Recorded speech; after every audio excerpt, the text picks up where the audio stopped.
وعلیکم ورحمۃ اللہ وبرکاتہ۔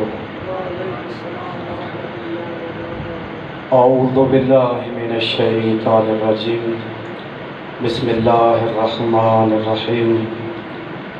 الحمدللہ، الصلاۃ والسلام علی رسول اللہ وآلہ آل اللہ، واللعنۃ الدائمۃ علی اعدائہم اعداء اللہ، من یوم عداوتہم الی یوم لقاء اللہ۔ اما بعد فقالت زینب بنت علی وَأَنَّا تَرْحَزُونَ قَتَلَ سَلِيلِ خاتم النبوہ۔ صلوات پڑھیں محمد و آل محمد و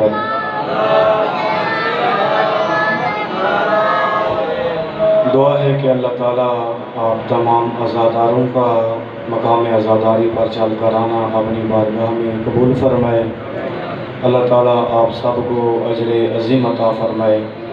جہاں جہاں بھی عزاداری ہو رہی ہے، اللہ تعالیٰ عزاداروں اور عزاداری کی حفاظت فرمائے۔ دشمنان عزاداری، دشمنان تشیع، دشمنان اسلام اور دشمنان پاکستان کو خداوند متعال نیست و نابود فرمائے۔ علماء حقہ، مراجع عظام، بالخصوص مقام معظم رہبری سید محمد و استاد بزرگوار کو اللہ تعالیٰ صحت و سلامتی عطا فرمائے۔ ولی برحق امام زمانہ اجل اللہ فرجہ شریف کا جل ظہور فرمائے۔ تمام دعاؤں کی قبولی کے لیے اور آپ سب اپنی صحت و سلامتی کے لیے مل کر بآواز بلند صلوات پڑھیں۔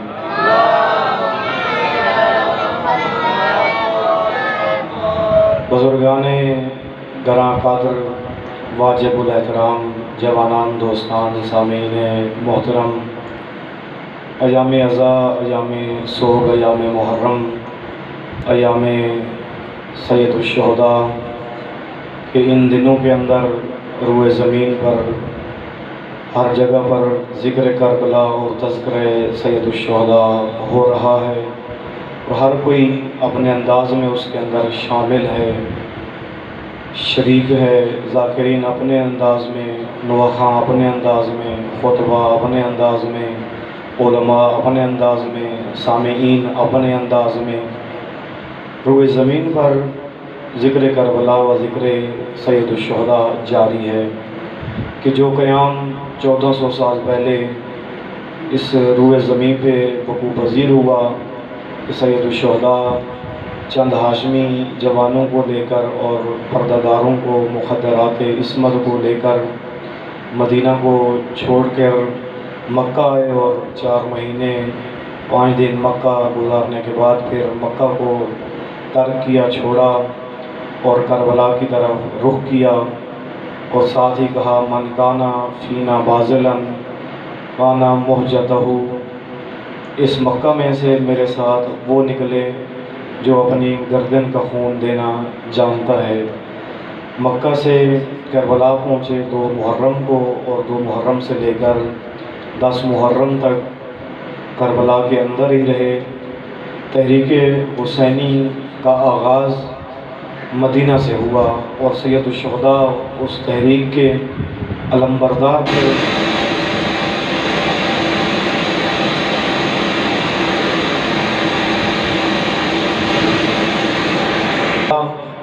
نعرہ تکبیر، نعرہ رسالت، نعرہ حیدری،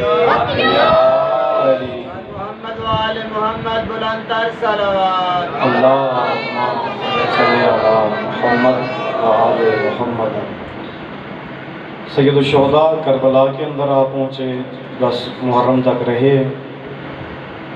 نانا کے دین کو بچانے کے لیے، شریعت رسول کو بچانے کے لیے، اللہ کے دین کو بچانے کے لیے، اللہ کا نظام امت کے سروں پہ نافذ کرنے کے لیے، یزید و یزیدیت سے امت کو نجات دلانے کے لیے سید الشہداء نے ظلم و ستم کا ڈٹ کر مقابلہ کیا، سامنا سپر ہوئے، اور کربلا کے میدان کے اندر آ کر علم گاڑ دیا کہ حسین بن علی ظلم و ستم کو ایک لہجے کے لیے بھی قبول نہیں کر سکتے۔ جیسے میں نے آپ کی خدمت میں عرض کیا تھا کہ جب مکہ چھوڑنے لگے ہیں اور آخری خطبہ دیا ہے کہ میں جا رہا ہوں اور وہی آئے گا جو گردن کٹوانا جانتا ہے، میرے ساتھ وہی نکلے، تو بہت سارے لوگ وہاں بیٹھے تھے، بات سن کر امام کی رونے لگ گئے کہ مولا آپ جا رہے ہیں، آپ یہاں تھے تو ہم آپ کے چہرے کی زیارت کرتے تھے، آپ سے مسائل پوچھتے تھے، آپ سے ہم بہت محبت کرتے ہیں، آپ نہ جائیں۔ امام نے کہا میں نے جانا ہے تو خلیفہ دوم کے بیٹے عبداللہ ابن عمر نے باقاعدہ کھل کر آ کر امام کے سامنے گریہ کرنا شروع کیا، رونا شروع کر دیا۔ کہا مولا آپ کے علاوہ ہمارا کون ہے، ہم صبح و شام آپ کی زیارت کرتے ہیں، اے حسین میں تجھ سے بہت محبت کرتا ہوں، میں تجھے بہت چاہتا ہوں، آپ نے جس راستے کا انتخاب کیا ہے میں دیکھ رہا ہوں کہ اس کے اندر سوائے خون کے کچھ مجھے نظر نہیں آ رہا، اگر آپ نہیں رہیں گے تو پھر ہمارا کیا بنے گا، ہم کس کی زیارت کریں گے، آپ اس طرح کریں مرنے والے راستے پہ نہ جائیں، قتل ہونے والے راستے پہ، کٹنے والے راستے پہ نہ جائیں، بلکہ آپ یزید جب تک ہے یزید کی موجودگی میں آپ جا کر غاروں کے اندر کچھ عرصے کے لیے چھپ جائیں، یا یہاں مکہ سے آپ نکلیں گے راستے میں جو پہاڑ آتے ہیں ان پہاڑوں کے اندر جا کر آپ چھپ جائیں، جب یزید مر جائے گا آپ کو اطلاع دیں گے، آپ یزید کی موت کے بعد دوبارہ پہاڑوں سے اور غاروں سے نکل آنا۔ تو امام علیہ السلام نے عبداللہ ابن عمر خلیفہ دوم کے بیٹے کی طرف دیکھا اور دیکھ کر امام نے فرمایا لگتا ہے عبداللہ تو نے حسین کو پہچانا نہیں ہے، جو تو ایسے مشورے دے رہا ہے، جو تو مجھے چھپنے غاروں میں رہنے کے مشورے دے رہا ہے، پہاڑوں میں رہنے کے مشورے دے رہا ہے۔ اور یہ کہنے لگا عبداللہ ابن عمر کہ مولا اگر آپ نے جانا لازمی بھی ہے تو جو راستہ سیدھا سیدھا جا رہا ہے عراق کی طرف اس راستے سے نہ جائیں، بلکہ اندر سے جائیں، خفیہ راستوں سے جائیں، تاکہ پتہ ہی نہ چلے کہ حسین کس راستے پہ جا رہے ہیں۔ تو امام نے کہا اے عبداللہ جب چنا ہی میں نے حق کا راستہ ہے تو پھر میں کیوں چھپ کر جاؤں، حق کا راستہ واضح ہے، میں جاؤں گا اسی راستے پہ چل کے جاؤں گا۔ آئے کربلا کے اندر اور مدینہ سے لے کر کربلا پہنچنے تک ناصر مانگے، مددگار مانگے، نصرت کرنے والے مانگے، لوگوں نے راستے کے اندر بہت ساری آفریں کی، جی ہم دیتے ہیں آپ کو، لے جائیں ساتھ اپنے، گھوڑے دیتے ہیں لے جائیں، نیزے دیتے ہیں لے جائیں، کسی سے کچھ بھی نہیں لیا، بہت سے آفریں ہوئی راستے کے اندر۔ مکہ کے اندر بہت ساروں نے کہا جو چاہیے مولا آپ یہاں سے لے جائیں، ہم پوچھیں گے بھی نہیں آپ سے۔ کربلا کے راستے کے اندر چلتے ہوئے آ رہے تھے، مختلف لوگوں نے راستے کے اندر بہت ساری تجاویز، مشورے اور چیزیں دینے کی بات کی کہ ہم دیتے ہیں آپ کو، نہیں لی، کسی سے کچھ بھی نہیں لیا۔ مدینہ سے مکہ اور مکہ سے کربلا تک کسی سے کوئی چیز بھی نہیں لی، عصر عاشور تک ایک ہی چیز مانگی کہ میرا کوئی مددگار ہے، میرا کوئی ناصر ہے، کوئی میرا ساتھ دینے والا ہے، کوئی میرے ساتھ قدم رکھنے والا ہے، کوئی میرے ساتھ چلنے والا ہے۔ یہ جو علم میں نے مدینہ سے اٹھایا ہے، اس علم کو کوئی اٹھانے والا ہے، اس کا کوئی علمبردار بننے والا ہے کوئی جو ساتھ ہے، یہی مانگا اور کچھ بھی نہیں مانگا۔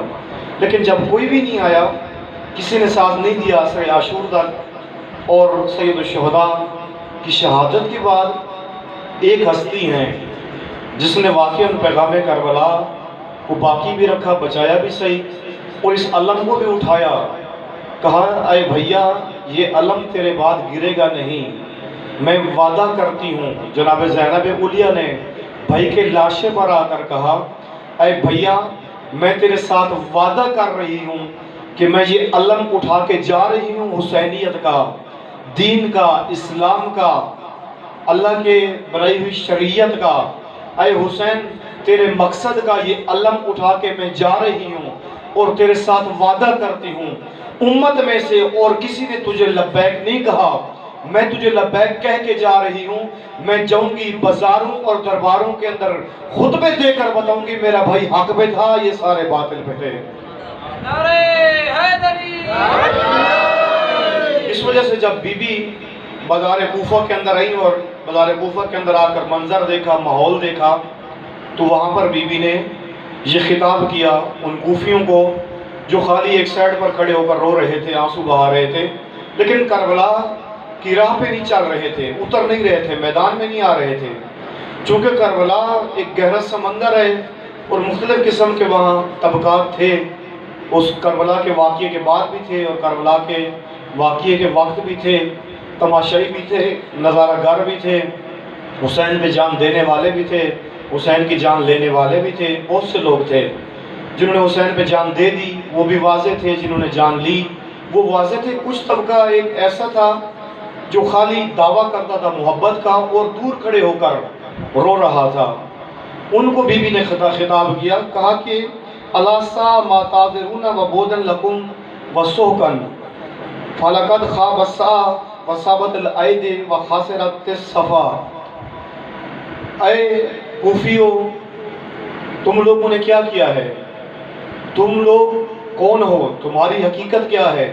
بی بی نے کہا تم حق فروش ہو، حق بیچنے والے ہو، حق پر عمل نہیں کرنے والے، حق جان کر، حق دیکھ کر حق سے کنارہ کشی اختیار کر لی، ساتھ نہیں دیا۔ تمہیں نہیں پتہ تھا مظلوم کون ہے، ظالم کون ہے؟ کیا نہیں جانتے تھے؟ جانتے تھے تم، معلوم تھا تمہیں، پتہ تھا تمہیں ستمگار کون ہے، فاسق کون ہے، فاجر کون ہے، اور ناجائز تسلط کس نے قائم کیا ہوا ہے، جس کو ولایت کا حق ہی نہیں پہنچتا، وہ ولی بن کر بیٹھا ہوا ہے، تو اس کے خلاف تم لوگوں نے کیوں زبان نہیں کھولی؟ اس وجہ سے کہ تم حق فروش ہو، حق کا ساتھ نہیں دینے والے، تم خالی ڈینگے مرنے والے ہو۔ جیسے امیر المومنین کے سامنے آ کر ڈینگے مارتے تھے بہت سارے، آ کر کہتے تھے کہ کہتا و کہتا اے علی، جب علی علیہ السلام بیٹھے ہوتے تھے ایسے معاملات زندگی کے اندر مسجد کوفہ میں، تو بہت سارے لوگ آ جاتے تھے، آ کر کہتے اے علی آپ مسجد میں بیٹھے ہوئے ہیں، اٹھیں آپ نکلیں، قیام کریں، ہم آپ کا ساتھ دیں گے۔ آپ کو کیا ہو گیا ہے؟ آپ امیر شام کے خلاف نہیں اٹھتے، آپ نہیں آتے، اس کے خلاف قیام نہیں کرتے، معاویہ کے خلاف آپ قیام نہیں کرتے، اٹھیں آپ نکلیں۔ جب علی ویسے بیٹھے ہوتے تھے تنہائی کے عالم میں تو آ جاتے تھے، کہتے تھے، ادھر ادھر سے اڑ کر آتے تھے، آ کر کہنے لگ جاتے تھے۔ جب امیر المومنین کہتے کہ ٹھیک ہے اب وقت آ گیا ہے، اب اٹھو، کہتے نہیں علی ابھی گرمی بڑی ہے، گرمی ختم ہونے دو، گرمیوں کے بعد پھر ہم آپ کے ساتھ آئیں گے۔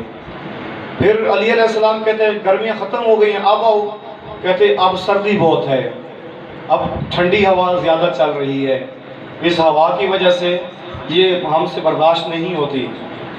اپنی طرف سے ڈینگے مارتے تھے، لیکن جب وقت آتا تھا وقت پر کوئی بھی ساتھ دینے کے لیے تیار نہیں ہوتا تھا۔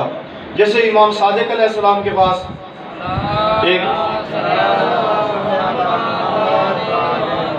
ایک جذباتی مومن، ایک جذباتی شیعہ، ایک جذباتی محب، نام لیوا چاہنے والا آیا امام کے پاس اور آ کر امام کو کہنے لگا آپ عجیب ہیں، آپ کے جد حسین کے پاس 72 افراد تھے، تو انہوں نے 72 کے ساتھ قیام کیا، کربلا بپا کی، جان کی پرواہ نہیں کی، ڈرے نہیں ہیں، اپنا سر بھی کٹوا دیا، باقی 72 کے تن بھی نوکے نیزہ پہ سوار ہو گئے۔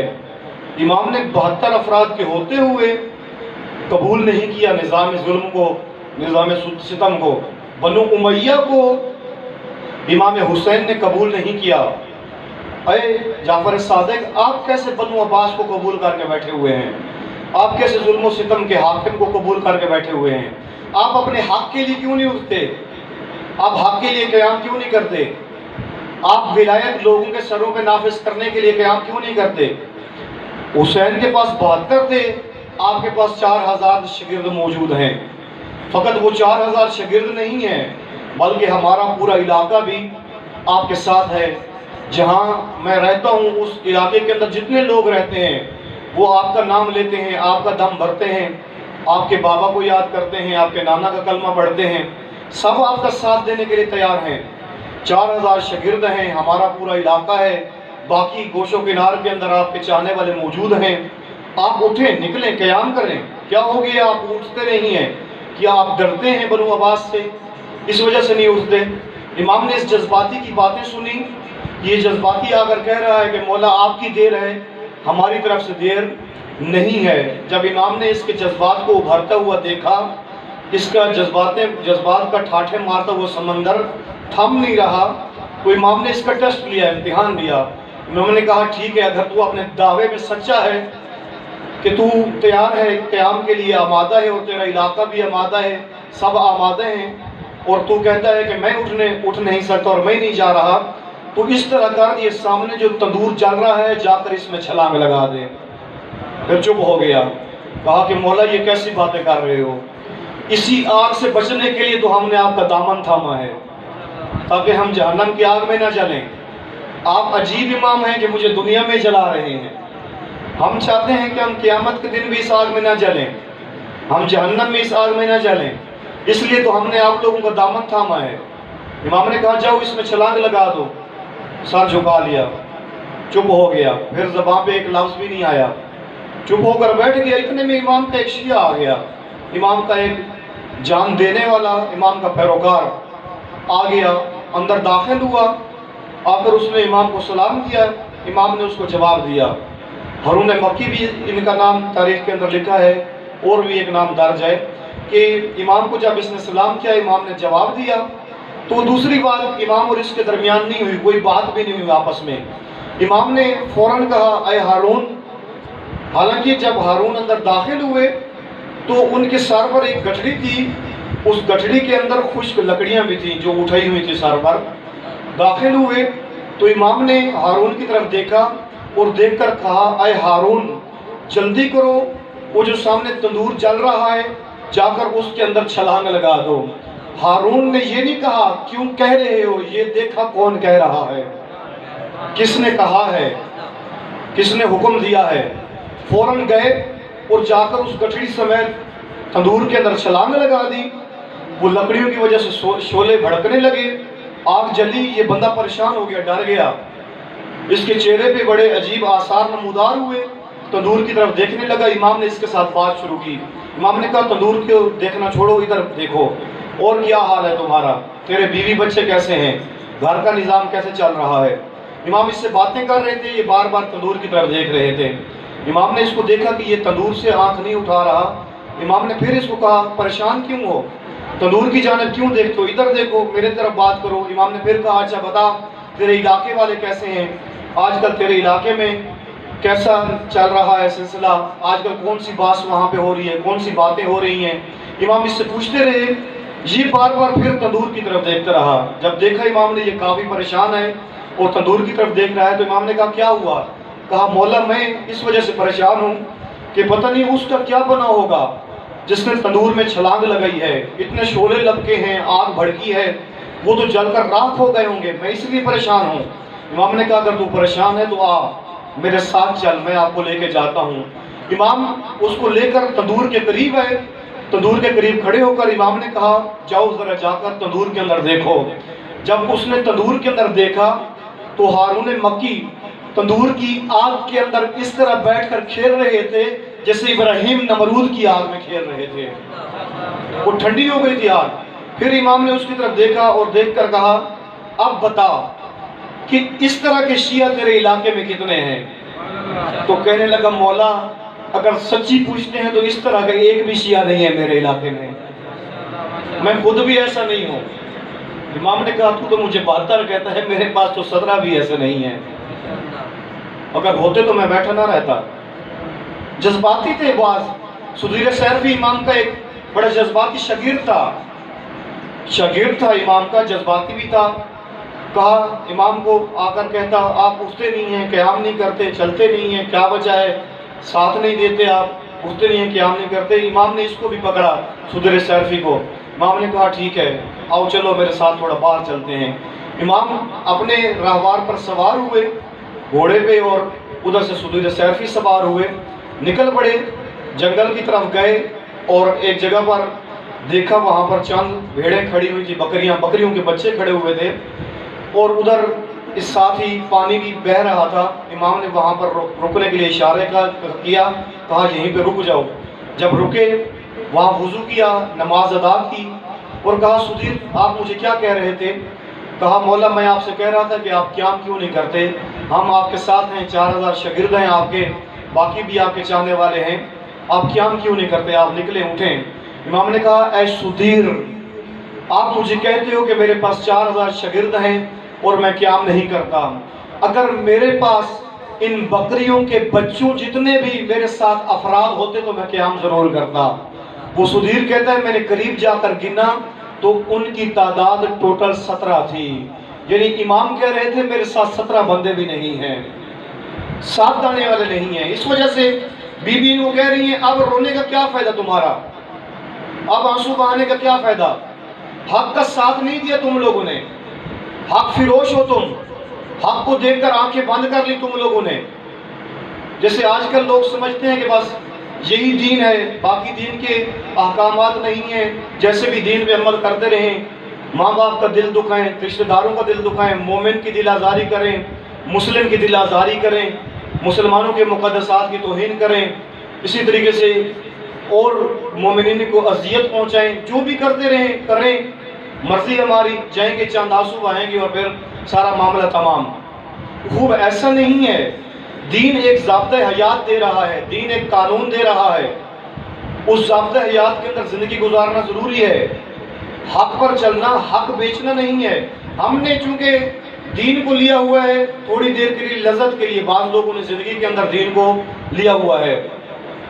وہ پہلے دور کے اندر یہ ہوتا تھا، لوگ نسوار رکھتے ہیں نا، پہلے دور میں بھی نسوار رکھتے تھے، آج کل بھی نسوار رکھتے ہیں، نسوار لذت کے لیے رکھتے ہیں لوگ، باقی کوئی نسوار کا خاص فائدہ نہیں ہے، نہ نسوار موٹا کرتی ہے، نہ نسوار پتلا کرتی ہے، نہ نسوار طاقتور بناتی ہے، چسکا ہے، زبان کا چسکا ہے، چسکے کے علاوہ کچھ بھی نسوار کے اندر نہیں ہے، ایک چسکا بنا ہوا ہے، وہ چسکا لینے کے لیے لوگ، لذت لینے کے لیے لوگ نسوار رکھ لیتے ہیں۔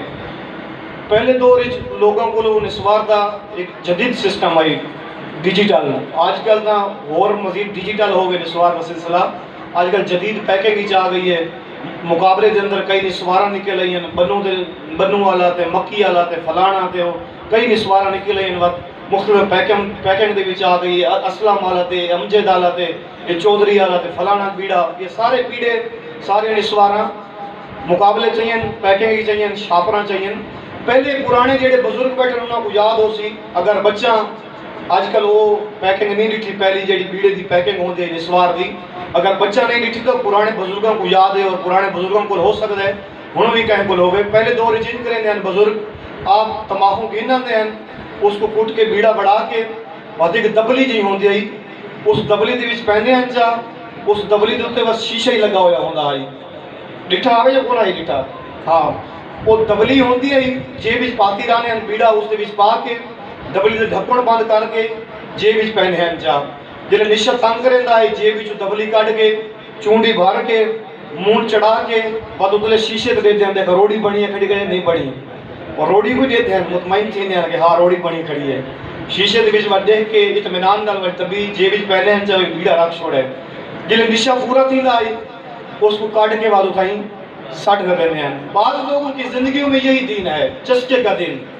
ایک لہجے کا دن، ایک لہجے کے لیے دین ہے، مسجد میں جائیں گے بڑے دیندار بن جائیں گے، نماز گزار بن جائیں گے، مسجد کے اندر کھڑے ہو کر چند منٹوں کے لیے، چند لہجوں کے لیے یہ سب سے بڑا متقی بنے گا، سب سے بڑا نماز گزار بنے گا، سب سے بڑا عبادت گزار بنے گا، سب سے بڑا متقی بنے گا۔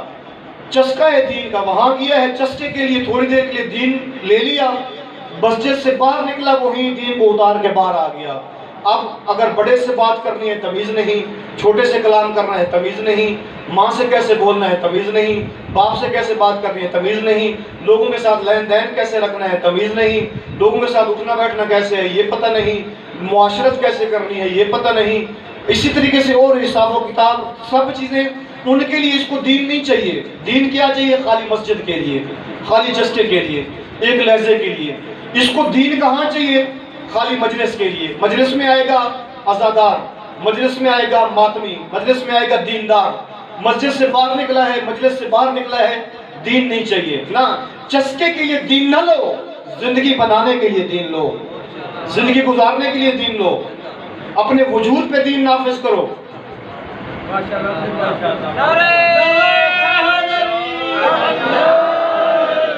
نعرہ محمد بلند تر صلوات۔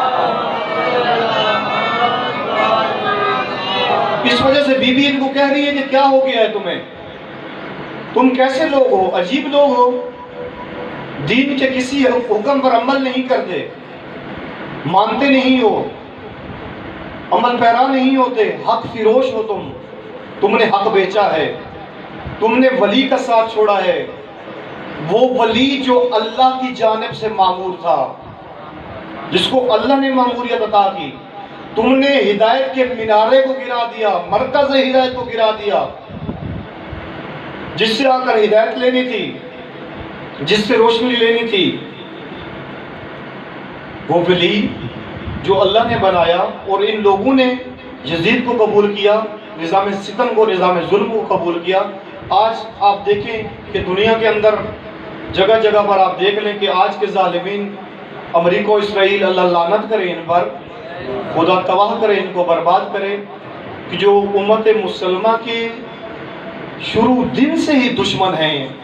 ان کے اندر شیعہ یا سنی کے لیے نہیں ہے کہ بھئی یہ شیعہ ہے تو میں اس سے بغض رکھتا ہوں، یہ سنی ہے تو نہ، ان کے دل کے اندر اناد ہے مسلمانوں کے لیے کہ یہ کلمہ گو کیوں ہے، سب کے لیے اناد ہے۔ اس وجہ سے کبھی سنی شیعہ کے نام پہ لڑواتے ہیں، کبھی شیعہ کو شیعہ کے خلاف کرتے ہیں، ایک دوسرے کے ولایت کے نام پر آ کر کبھی لڑواتے ہیں۔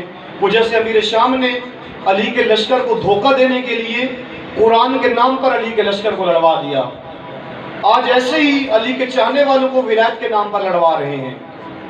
ولایت کا نام آ کر لیں گے، ولایت کے نام پر ایک دوسرے کے گریبانوں تک جا کر لوگ کھڑے ہوں گے، یہ ولایت والے ہیں، یہ ولایت والے نہیں ہیں، یہ ولایت کے ماننے والے ہیں، یہ ولایت کے دعوے دار نہیں ہیں۔ وہ بھائی کون ولایت کو نہیں مانتا؟ جو ولایت کو مانتا نہیں اس کا دین کے ساتھ تعلق ہی نہیں، وہ دیندار ہی نہیں، اس نے تو پھر رسول اللہ کو بھی نہیں مانا، سمجھو وہ باغی ہے، وہ سرکش ہے، وہ تو ولایت سے جو نکلا دستبردار ہوا وہ ظالم ہے۔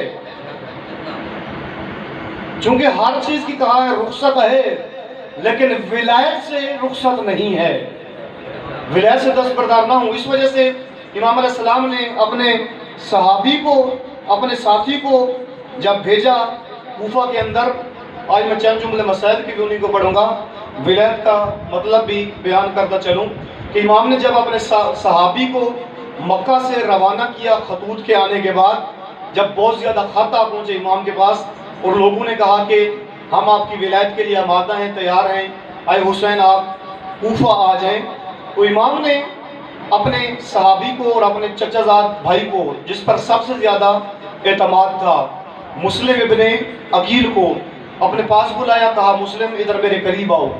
جب مسلم قریب ہے کہا مسلم میں آپ سے سب سے زیادہ پیار کرتا ہوں اور آپ پر سب سے زیادہ اعتماد ہے، مجھے اعتماد ہے کہ جو بات میں کہوں گا آپ کوفہ کے اندر جا کر وہی کریں گے، میری مرضی کے خلاف آپ بات نہیں کریں گے، جو میں پیغام دوں گا آپ وہی جا کر دیں گے، جو میں بات کہوں گا آپ اسی پر عمل کریں گے۔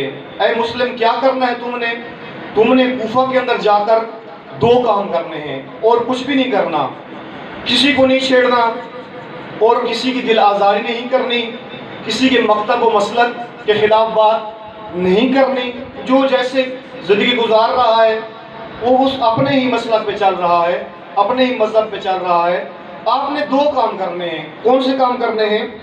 ادعوا الناس الی طاعتی واختالہم عن آل ابی سفیان، مسلم چلے جاؤ کوفہ کے اندر اور جا کر سب سے پہلا کام کیا کرو؟ ادعوا الناس الی طاعتی، کہ وہاں کوفہ کے لوگوں کو حسین کی اطاعت کرنے کی دعوت دو، انہیں کہو کہ حسین کی اطاعت کرو، یزید کی اطاعت نہ کرو، یزید کی سرپرستی قبول نہ کرو، یزید کی ولایت قبول نہ کرو۔ ادعوا الناس الی طاعتی، اے مسلم جاؤ اور لوگوں کو میری اطاعت کی طرف دعوت دو، اور اگلا کام کیا کرو؟ واختالہم عن آل ابی سفیان، اور لوگوں کو آل ابو سفیان کی ولایت سے باہر نکالو، ان کے ظلم و ستم کی چنگلوں کے اندر یہ پھنسے ہوئے ہیں، جاؤ اور جا کر ان کو نکالو، ابو سفیان کی ولایت سے نکالو، آل سفیان کی ولایت سے نکالو۔ یزید کی ولایت سے انہیں آزاد کراؤ، حسین کی اطاعت میں لے کر آؤ، یعنی کیا کرو، یعنی چلے جاؤ امت کا رشتہ امامت سے جوڑو اور امت کا رشتہ طاغوت سے توڑو، ظالم سے توڑو، یزید سے توڑو، امت کا رشتہ ان سے توڑ دو اور امت کا رشتہ حسین سے جوڑ دو۔ یہ کام کرو جا کر آپ کوفہ کے اندر، یہ ماموریت انجام دینی ہے آپ نے۔ ہماری ولایت کے لیے لوگوں کو تیار کرنا ہے، ہماری امامت کے لیے لوگوں کو تیار کرنا ہے۔ اے مسلم، منبر کوفہ پہ جانا، وہاں خطبہ جمعہ دینا، وہاں نماز کے بعد خطبات دینا اور لوگوں کی محفلوں میں اٹھنا بیٹھنا جانا آنا لگا رہتا رہے آپ کا، لیکن خطبے دیتے ہوئے ایک دھیان رکھنا، ان خطبوں کے اندر، ان باتوں کے اندر مومنین کی دل آزاری نہ ہو، مسلمین کو دکھ نہ پہنچے، تکلیف نہ ہو، بلکہ ان خطبوں کے اندر ایک ہی پیغام ہو، اور وہ پیغام یہ ہو کہ لوگوں کو ہم اہل بیت کی ولایت کے لیے تیار کرنا اور ظالم سے دستبردار کرنا، ستمگر سے دستبردار کرنا، اس سے دور کرنا، ان سے چھٹکارا دلانا، ظالم کی نفرت پیدا کرنا لوگوں کے دلوں میں۔ کہا مسلم یہ منبر کا فریضہ ہے، یہ جا کر ادا کرو، منبر پہ بیٹھ کے یہی کام کرو۔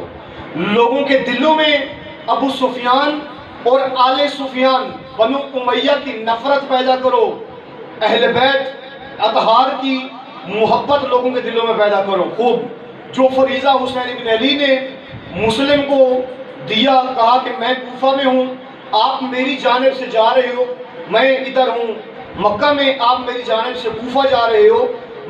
امام مہدی پردہ غیبت کے اندر ہیں، ظہور نہیں ہے ان کا ہوا، لیکن ہمارا ایک عقیدہ ہے، ہمارا ایمان ہے۔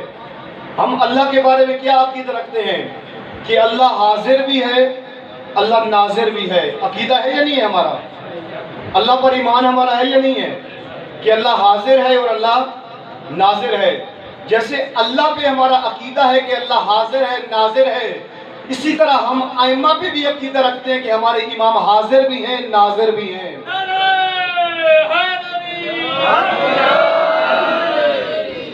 امام حاضر بھی ہیں، امام ناظر بھی ہیں، ہمارے اعمال کو دیکھتے بھی ہیں، ہماری باتیں سنتے بھی ہیں۔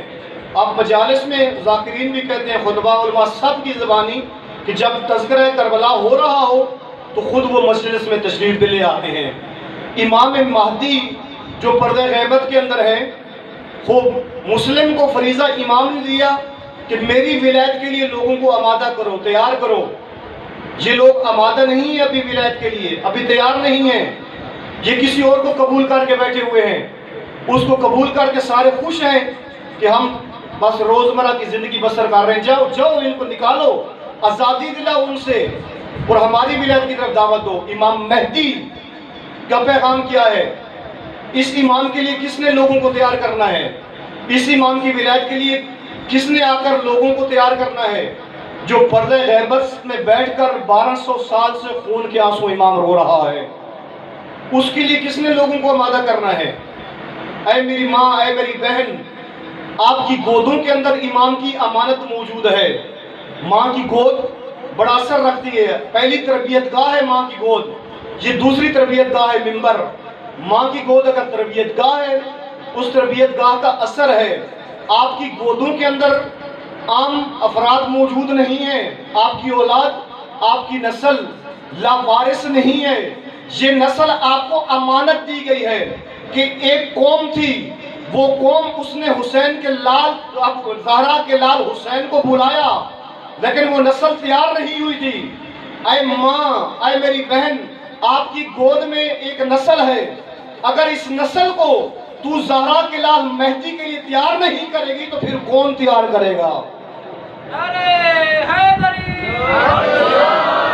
اس کی ولایت کے لیے تو اولاد کو،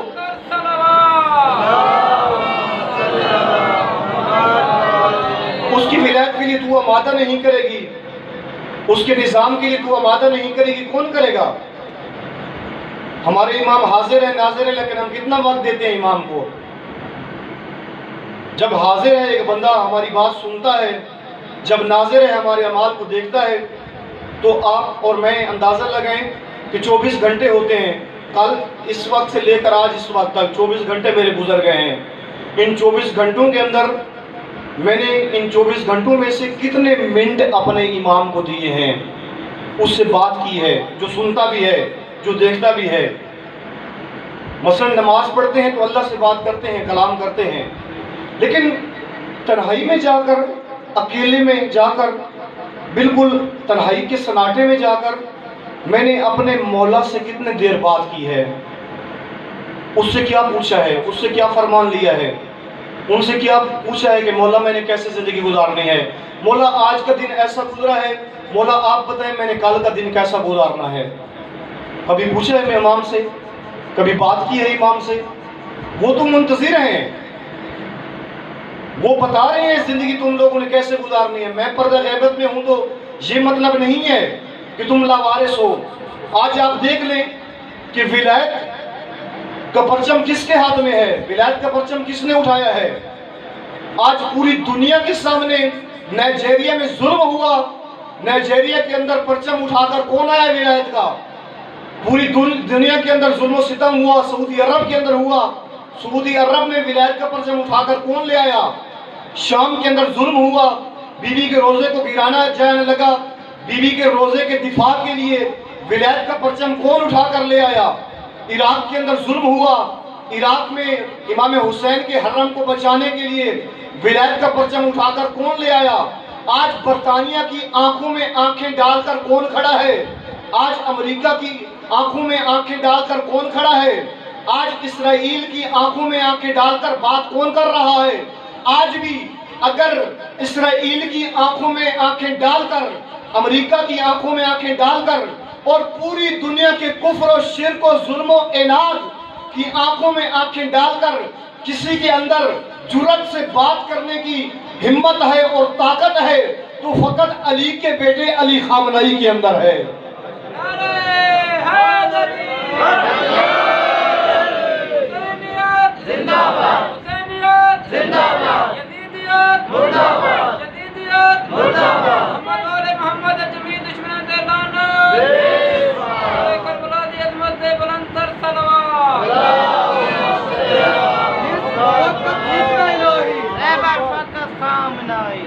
فقط حزب الہی، رہبر فقط خامنئی، فقط حزب الہی، رہبر فقط خامنئی، فقط حزب الہی، رہبر فقط خامنئی۔ آج دیکھ لیں ظلم کے سامنے کس نے مقابلہ کیا ہوا ہے۔ آج پوری دنیا کو ایک نظام چبھتا ہے کہ پوری دنیا کے اندر ایک جگہ پر ولایت کیوں نافذ ہے، ایک جگہ پر امامت کیوں نافذ ہے۔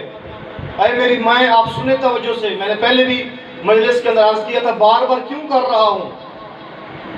ہمارے وقت کے امام کو بھی ضرورت ہے جوانوں کی۔ آج جوان لا تعلق ہیں، اپنے مولا سے لا تعلق، اپنے آقا سے لا تعلق، اپنے پیشوا سے لا تعلق، اپنے راہبر سے لا تعلق، لگے ہیں انٹرنیٹ پہ، لگے ہیں سوشل میڈیا پہ، لگے ہیں کالج یونیورسٹی میں باس میں، لگے ہیں فیس بک پہ، لگے ہیں یوٹیوب پہ بیٹھے ہیں، ٹویٹر پہ بیٹھے ہیں، لگے ہوئے ہیں، لیکن اپنے امام سے، اپنے پیشوا سے، اپنے آقا سے لا تعلق ہیں۔ اپنے امام سے نہیں پوچھتے کیسے زندگی گزارنی ہے، کیا کرنا ہے، مولا آپ کے لیے مجھے کیا کرنا چاہیے۔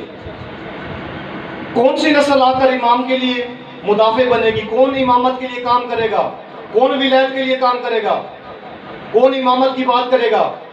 جب خمینی نے آ کر ملک ایران کے اندر بات کی، ولایت کی بات کی، امامت کی بات کی، تنہا تھے، اکیلے تھے، کوئی عالم ساتھ نہیں تھا، کوئی مولوی ساتھ نہیں تھا، تنہا اکیلے خمینی ابو شکر نے آ کر ولایت کا نعرہ لگایا، کہا کہ ہمارا نظام شہنشاہ نہیں ہے، ہمارا نظام بادشاہ نہیں ہے، ہمارا نظام ملوکیت نہیں ہے، ہمارا نظام آمریت نہیں ہے۔ اے لوگو، اے شیعان حیدر کرار، تم عزاداری قائم کرتے ہو، تمہارے لبوں پہ حسین حسین ہوتا ہے، تمہیں جچتا نہیں ہے کہ زبان پہ حسین ہو اور سر پہ حسین کے علاوہ کسی کا سایہ ہو، سر پہ یزید ہو، یہ جچتا نہیں ہے۔ اگر زبان پہ حسین کہنا ہے، سر پہ بھی حسینیت کا سایہ ہونا چاہیے۔ لبیک یا حسین، لبیک یا حسین، لبیک یا حسین۔ عزیز آپ بھی تھکی ہوئی آواز میں لبیک لگا رہے ہیں، اور آپ سے زیادہ سننے والے تھکے ہوئے ہیں، آواز جواب دینے والے۔ یہ آپ نعرہ لگا رہے ہیں لبیک یا حسین کا، یہ کوئی خطیب کی حوصلہ افزائی کے لیے نہیں ہے کہ آپ لگاؤ گے تو میں سکون کا سانس لے لوں گا۔ یہ اس 1400 سال پہلے والے گرم ریت کے ٹیلے پر صحرا کے اندر بیٹھے ہوئے اس زخمی کی آواز ہے جس نے زخمی بازو سر پہ رکھا ہوا تھا کہ ہے کوئی حسین کی نصرت کرنے والا، ہے کوئی حسین کی مدد کرنے والا، ہے کوئی اس علم دین کو اٹھانے والا، ہے کوئی اس پرچم اسلام کو بلند کرنے والا، ہے کوئی حسینیت کی راہ پہ چلنے والا، ہے کوئی رائے حسین پہ چلنے والا۔ یہ کوئی عام نعرہ نہیں ہے، آپ تو پانی پی کر رہے ہیں، لیکن جب یہ آواز اس گلے سے نکلی تھی تو وہ گلہ 3 دن کا خشک تھا۔ اس گلے سے صدا نکلی، 1400 سال سے لوگوں نے اس صدا کو مٹانا چاہا، لیکن کوئی یزید ندائے حسین کو مٹا نہیں سکا۔ وہ ندائے حسین، استغاثہ حسین، حال من ناصر ینصرنا آج بھی ہر ذہن کے دروازے پہ جا کے دستک دے رہا ہے کوئی جو حسین کے لیے اپنے در کھول دے، حسین کی راہ پہ چلنے کے لیے آ جائے، ہر چیز کو چھوڑ دے، گناہوں کو ترک کر دے، یزیدیت کو لا کہہ دے، آمریت کو لا کہہ دے، طاغوتیت کو لا کہہ دے، فقط امامت کی راہ پہ آ جائے، فقط ولایت کی راہ پہ آ جائے، فقط حسینیت کی راہ پہ آ جائے، فقط حسین کی راہ پہ چلنے کے لیے آ جائے۔ ہے کوئی حسین کو لبیک کہنے والا، ہے کوئی حسین کی نصرت کرنے والا؟ اے بزرگوار، اے عزیز، جب کربلا کے اندر سید الشہداء نے یہ استغاثہ بلند کیا تو سامنے بھائی کے کٹے ہوئے بازو پڑے ہوئے تھے۔ خدا آپ کے بھائیوں کو سلامت رکھے۔ جب حسین نے یہ ندا دی تو پتہ ہے حالت کیا تھی؟ حالت یہ تھی کہ جوان بیٹے کا لاشا سامنے پڑا تھا، سینے میں پھل برچی کا لگا ہوا تھا، اور وہاں ندا دی، ہے کوئی میری نصرت کرنے والا، ہے کوئی میری مدد کرنے والا؟ جب ندا دی تو اپنی بہنوں کی چادروں کی فکر تھی۔ خدا آپ کی موم بہنوں کے پردے سلامت رکھے۔ آپ تو پانی پی کر رہے ہیں، آپ کیسے آپ ندا دے رہے ہیں، کیسے جواب دے رہے ہیں؟ اس پیاسے کی پیاس کا جواب دے رہے ہیں جس نے ندا دی، ایسی غربت کا استغاثہ بلند کیا کہ زہرا کو بقیہ چھوڑنا پڑا، پہلو پہ ہاتھ رکھا اور دیکھ کر کہا میرا بیٹا اتنا غریب ہو گیا ہے کہ کوئی اس کی آواز پہ لبیک کہنے والا نہیں، کوئی اس کی نصرت کرنے والا نہیں۔ جب حسین نے ندا دی تو 70 قدم پر کھڑے ہو کر بہن دیکھ رہی تھی، ضربیں چل رہی تھی اور دیکھ رہی تھی، کہہ رہی تھی ذرا آہستہ آہستہ ضربیں چلائیو، میرا بھیا 3 دن کا پیاسا ہے۔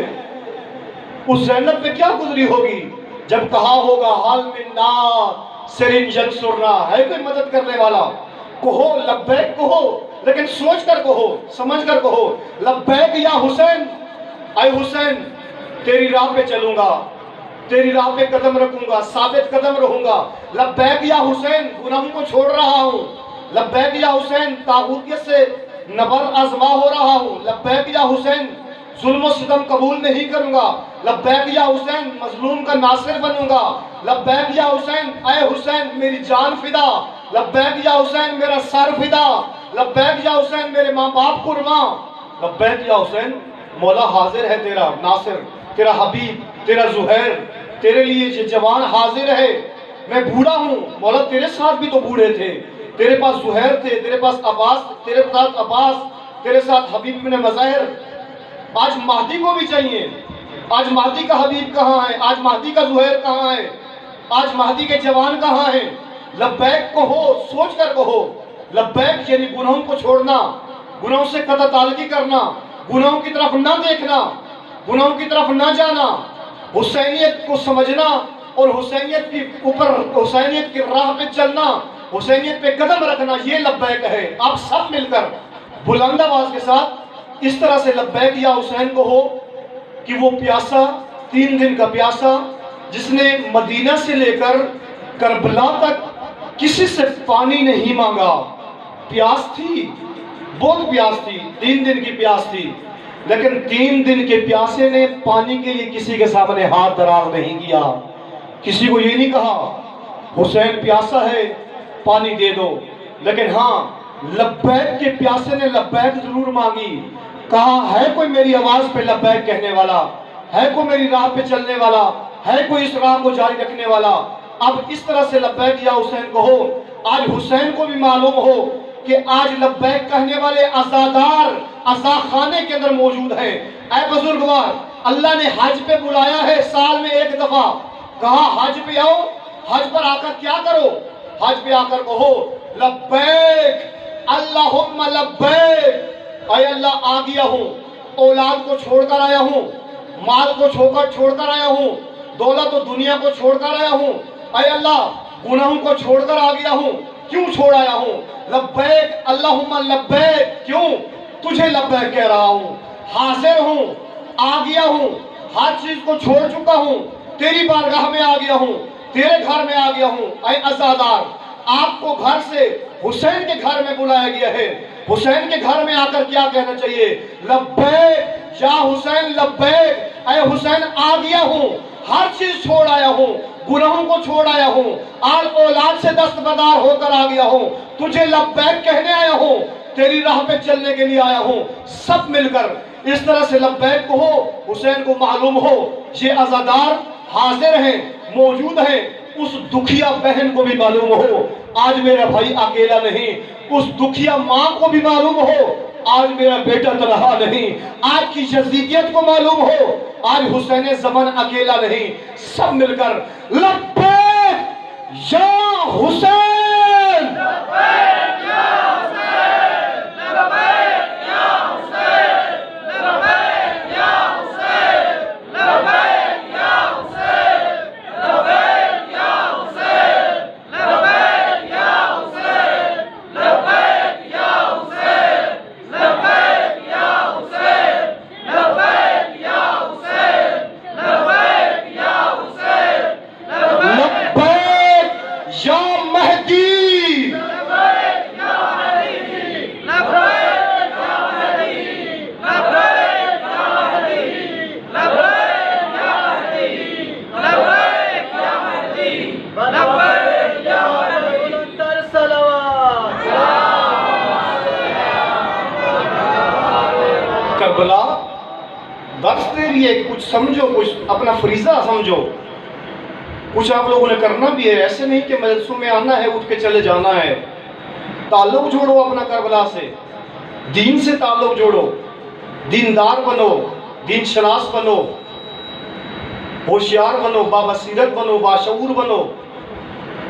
کربلا بصیرت کا درس دیتی ہے، باشعور ہونے کا درس دیتی ہے، یزیدیت کو لا کہنے کا درس دیتی ہے، حسینیت کے لیے آمادہ ہونے کا درس دیتی ہے۔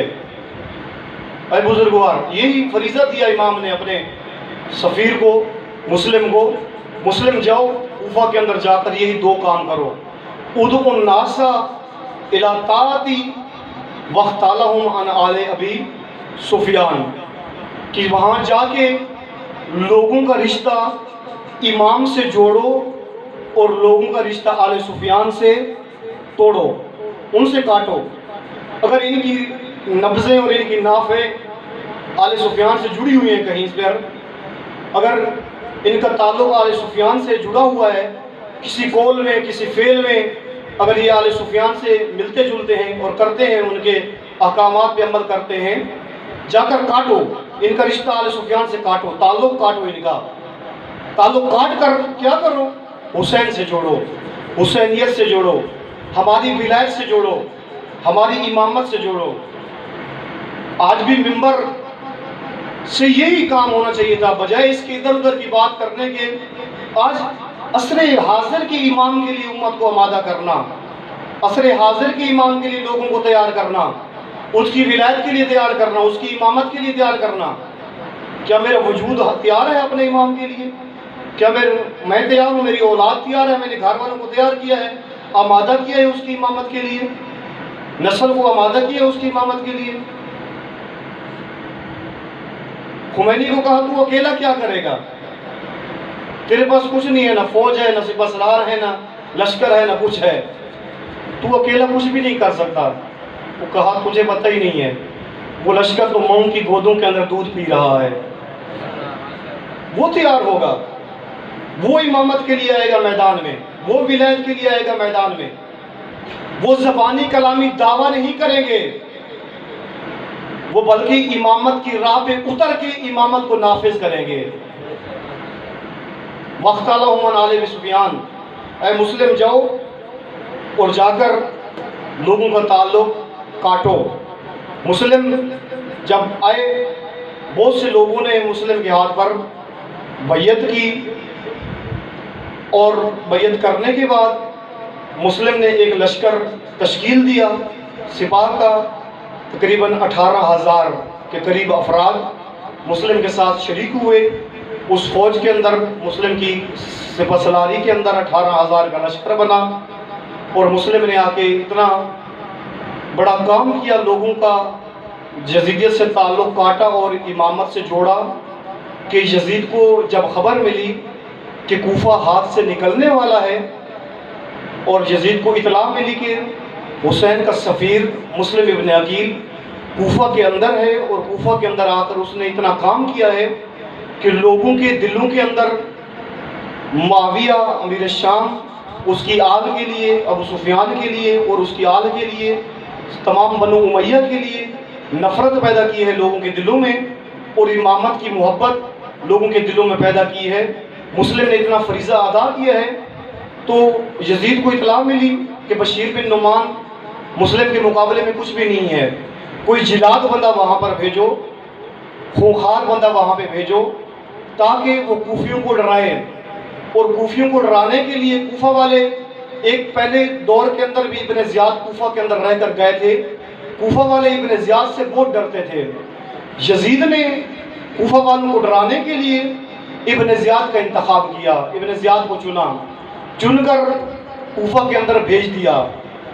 جب کوفہ کے اندر بھیجا تو ابن زیاد مکر کے ساتھ آیا، سیاہ لباس میں، اور منہ کو اپنے کو چھپایا ہوا تھا، منہ چھپا کر داخل ہوا کوفہ کے اندر۔ جب داخل ہوا تو لوگوں نے سمجھا کہ ہمارے مولا و آقا حسین آ گئے ہیں، لوگوں نے پیچھے دوڑنا شروع کیا، حسین حسین کہنا شروع کیا، پیچھے بھاگنے لگے، اور ابن زیاد چلتا آیا۔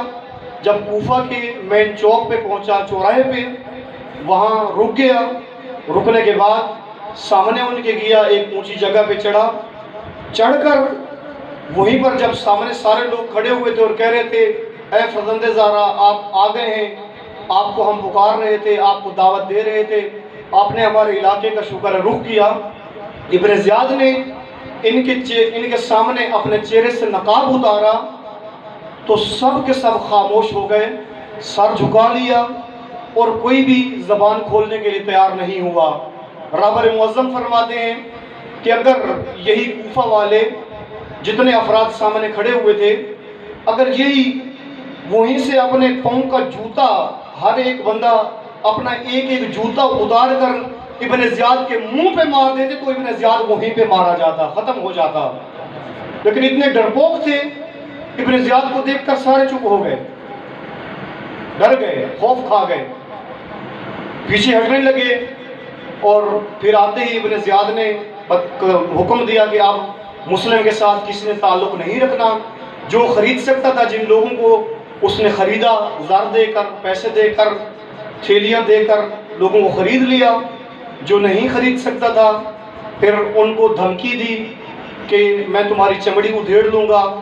جو لوگ دھمکی میں نہیں آ رہے تھے، ان کی عورتوں کو بلایا، عورتوں کو اکٹھا کیا، عورتوں کو دھمکی دی کہ اگر تم اپنے مردوں کو وہاں سے لے کر نہیں آؤ گی اپنے گھر کے اندر، اس مسلم کو تنہا نہیں کرو گی اور اپنے مردوں کو آپ لے کر نہیں آؤ گی، تو پھر میں آپ لوگوں کو یہی کہہ رہا ہوں کہ میں آپ کے سر کے بالوں سے پکڑ کر ایک تو آپ کو کوفہ کے اندر گھسیٹوں گا، اور دوسرا تمہاری آنکھوں کے سامنے تمہارے مردوں کی چمڑی ادھیڑوں گا۔ جب عورتوں نے یہ بات سنی، ماں گئی بیٹے کا دامن پکڑ کر گھر لے آئی، بہن گئی بھائی کا دامن پکڑ کر لے آئی، اسی طریقے سے بیوی گئی شوہر کا دامن پکڑ کر لے آئی۔ اور حسین کا سفیر مسلم، جس کا لشکر 18,000 کا تھا، مغرب کی نماز کے وقت لوگ تھے، جب عشاء کی نماز پڑھ کے پیچھے دیکھا تو ایک فرد بھی نہیں تھا۔ اتنے افراد کی موجودگی میں مسلم ابن عقیل تنہا مغرب کی نماز پڑھ لی اور عشاء کی نماز پڑھنے کے بعد جب پہلے بار نکلتے تھے دائیں طرف لوگ بائیں طرف لوگ ہوا کرتے تھے، لیکن جب اس دن مسجد سے باہر نکلے عشاء کی نماز کے بعد اندھیرا چھا چکا تھا اور در پر آ کر دیکھا، دائیں دیکھا بائیں دیکھا، ایک فرد بھی موجود نہیں تھا۔ حسین کا سفیر تنہا کوفہ کی گلیوں میں کبھی ادھر کبھی ادھر کبھی کسی در پر چلتے چلتے ایک در پر آ کر مسلم بیٹھ گئے۔ جب اس در کے قریب آ کر بیٹھے وہاں پر ایک مومنہ رہتی تھی، میں ساری شہادت نہیں پڑھتا، چند جملے مسائب کی عبادت کے لیے کہہ رہا ہوں۔ ایک مومنہ کا گھر تھا اور وہ مومنہ اپنے بیٹے کے انتظار میں تھی، چونکہ ابن زیاد نے اعلان کیا تھا کہ جو بھی سفیر حسین کی اطلاع دے گا ہم اس کو انعام دیں گے۔ اس کا بیٹا سفیر حسین کی تلاش میں نکلا ہوا تھا اور وہ مومنہ در پہ آتی اور آ کر دیکھتی کہ بیٹا آ رہا ہے یا نہیں آ رہا۔ ایک دفعہ آ کر در کھولا کہ در پہ دیکھا ایک جوان ہے جو گردن جھکائے ہوئے بیٹھا ہوا ہے۔ کہا اے جوان، تجھے کوفہ کے حالات کا پتہ نہیں ہے، اپنے گھر چلا جا۔ پھر دوسری مرتبہ آئی، آ کر در کھولا، دیکھا ابھی تک جوان وہیں پہ بیٹھا ہوا ہے اور گردن جھکائی ہے، سر جھکایا ہوا ہے۔ جب تیسری مرتبہ مومنہ آئی اور آ کر کہنے لگی اے جوان، تو اپنے گھر کیوں نہیں جاتا، تو اپنے گھر کی راہ کیوں نہیں لیتا؟ تو اس وقت سفیر حسین نے سر اٹھایا اور دیکھ کر کہا اے مومنہ، تو یہ تو کہتی ہے گھر چلا جا، گھر وہ جاتے ہیں جن کے گھر ہوا کرتے ہیں، میں حسین کا سفیر ہوں، میں مسلم ابن عقیل ہوں، میرے تو یہاں پر کوئی گھر نہیں ہے، آپ کہتی تو ہو گھر جاؤ، یہ تو بتاؤ کس سے گھر میں جاؤں؟ جب سنا توا نے حسین کا سفیر ہے، مسلم بن عقیل ہے، کہا اے میرے مولا کے سفیر، اے مسلم بن عقیل، یہ خادمہ کا گھر حاضر ہے، آئیں میرے گھر کے اندر آ جائیں۔ گھر میں لے کر گئیں، گھر کے اندر پانی پیش کیا، بستر دیا آرام کرنے کے لیے، اور جب مسلم سوئے آرام کرنے لگے، اس توا کا بیٹا لوٹ کر گھر کے اندر آیا۔ مسلم سو رہے تھے کہ سوتے ہوئے عجیب خواب دیکھا کہ رسول اللہ ہیں جن کی دستار اتری ہوئی ہے۔ کیا دیکھا کہ دکھیا ماں زہرا ہے جن کا ہاتھ پہلو پہ ہے اور کہہ رہی ہے آؤ میرے بیٹے کا سفیر، آؤ مسلم ابن عقیل۔ یہ دیکھ کر اٹھ بیٹھے، ایک آواز بلند ہوئی، توا کا بیٹا پوچھنے لگا اے ماں آواز آئی ہے، کون ہے؟ کہا بیٹا پڑوس سے آئی ہوگی، کہا نہیں لگتا ہے گھر سے آئی ہے۔ جب دیکھا جا کر مسلم کو، کہا جس کو میں ڈھونڈتا رہا ہوں وہ میرے گھر میں موجود ہے۔ جا کر ابن زیاد کو اطلاع دی، ابن زیاد نے اس کو نوازا، انعامات سے نوازنے کے بعد گھوڑے پہ بٹھایا اور بٹھا کر دستہ دے کر اس کو بھیج دیا۔ وہ دستہ آیا، آ کر توا کے دروازے پہ دستک دی، اے توا مسلم کو باہر بھیجو۔ توا نے کہا مسلم میرا مہمان ہے، میں اس کو باہر نہیں آنے دوں گی۔ کہا اے توا مسلم کو باہر بھیجو، نہیں تو ہم گھر کے اندر آ جائیں گے، در کو جلا دیں گے۔ ان کا یہی بات کہنا تھا۔ توا کو مسلم کہنے لگے اے توا، اے مومنہ، مجھے باہر جانے دیجئے، میری غیرت گوارا نہیں کرتی کسی نامحرم کا قدم کسی مومنہ کے گھر کے اندر آ جائے۔ اے مسلم، 11 کی رات آپ پر کیا گزری ہوگی جب نامحرموں کے قدم خیموں کے اندر آئے ہوں گے اور بیویاں کہہ رہی تھی واہ حجابا واہ حجابا۔ اے مسلم آپ پر کیا گزری ہوگی؟ اے تو وہاں جب یہ لوگ کہتے ہیں آگ لگا دیں گے، فقط کہتے نہیں ہے، یہ در جلا دیتے ہیں۔ پتہ نہیں کون سا جلتا ہوا در مسلم کو یاد آ رہا تھا۔ باہر رہے، آ کر لڑنے لگے، لڑتے لڑتے انہوں نے ایک مغرب کیا، ایک کنواں کھودا جس کے اندر آ کر مسلم گرے۔ انہوں نے گرفتار کیا، پکڑا، دربار ابن زیاد میں لے کر گئے اور جا کر کہنے لگے ہمارے امیر کو سلام کرو۔ مسلم نے کہا یہ تمہارا امیر ہوگا، میرا امیر فقط حسین ہے، حسین کے علاوہ کسی کو سلام نہیں کروں گا۔ کہا جلدی کرو اس کو دارالامارہ کی چھت پہ لے جاؤ، اس کا سر تن سے جدا کر دو۔ جب دارالامارہ کی چھت پہ لے جایا گیا، ادھر حسین کی حالت کیا تھی، ادھر مسلم کی حالت یہ ہے، دارالامارہ کی چھت پہ کھڑے ہیں، گردن جھکی ہے، دشمن کے ہاتھ میں خنجر ہے، خنجر لے کر کھڑا ہے، مسلم کا سر جھکا ہے، یہ گلہ کاٹنے کے لیے کھڑا ہے۔ ادھر حسین کی حالت کیا ہے، کبھی اٹھتے ہیں کبھی بیٹھتے ہیں۔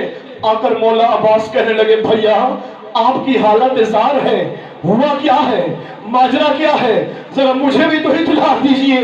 کہا اے عباس ذرا میری ان 2 انگلیوں کے اندر تو دیکھو۔